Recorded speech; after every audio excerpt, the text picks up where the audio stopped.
Ja, v redu, počutim se v bistvu super. Dan sem oddelal že prvi del z ekipo in občutki so dobri, bolečina ni bila prisotna, tako da jaz upam, da bo šlo naprej v tej smeri in jaz bom vse naredil za to. Vzdušje v moštvu je dobro, zdaj smo dobili dosti novincev, par jih je odšlo, tako da se ekipa stabilizira in mislim, da je vzdušje pravo.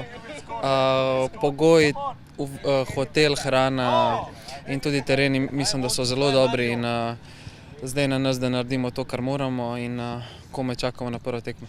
Ja, sigurno bodo dali trenerju neke odgovore, na koga lahko računa, na koga malo manj in sigurno take tekme z močnim nasprotnikom pridejo prav, da tudi mi vidimo igralci, kje smo.